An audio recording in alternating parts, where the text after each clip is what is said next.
Les États-Unis, avec Donald Trump aux commandes et Elon Musk en renfort, ont décidé de s'attaquer à l'Afrique du Sud. Pourquoi? Parce que Pretoria a osé toucher à un sujet qui fait trembler les puissants depuis des siècles, la redistribution des terres.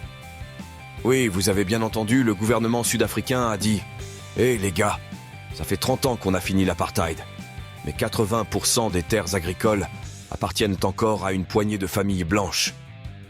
Il est temps de rééquilibrer les choses. » Mais apparemment, ça ne plaît pas à tout le monde. Trump a sorti un décret qui gèle l'aide américaine à l'Afrique du Sud et propose carrément d'accueillir les fermiers blancs sud-africains comme réfugiés persécutés. Oui, vous avez bien entendu. Les descendants des colons, qui possèdent encore les plus grosses richesses du pays, seraient soudainement des victimes. Sérieusement, on est où là? Et là, c'est là que ça devient croustillant. Le gouvernement sud-africain a dénoncé une campagne de désinformation et de propagande. Et franchement, on ne peut qu'être d'accord avec eux. Trump et Musk, avec leurs millions de followers et leurs tweets incendiaires, ont transformé une réforme légitime en une attaque raciale contre les Blancs. Ils déforment les faits pour manipuler l'opinion publique mondiale. Mais attendez, famille, posez-vous la question. Pourquoi ces deux-là s'intéressent-ils soudainement à l'Afrique du Sud ? Ce n'est pas par amour pour les afrikaners, croyez-moi. C'est parce que cette réforme touche à un pilier du colonialisme. La terre. Et toucher à la terre, c'est toucher au pouvoir. Et parlons de l'ironie dans tout ça. Les États-Unis, ce pays qui expulse des migrants vulnérables par milliers, qui ferme ses frontières aux réfugiés de guerre, décide soudainement de tendre la main aux fermiers blancs sud-africains. Pourquoi? Parce qu'ils sont blancs, tout simplement. On ne va pas tourner autour du pot ici.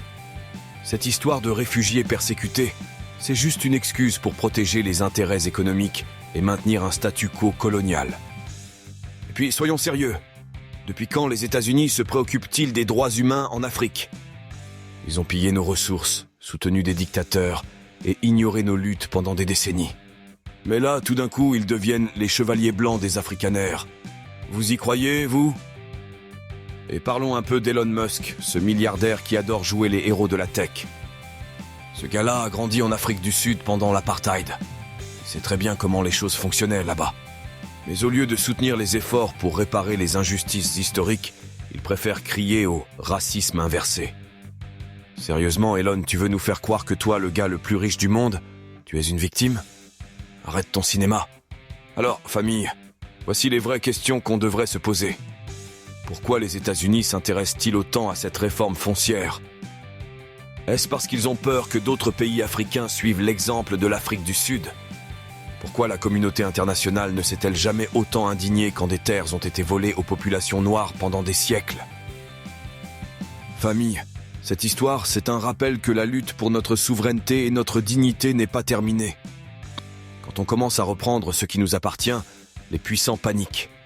Ils utilisent leurs médias, leurs influenceurs et leurs politiciens pour nous faire passer pour les méchants. Merci d'avoir écouté Géopolitique et faits divers dans le monde. Abonnez-vous et partagez.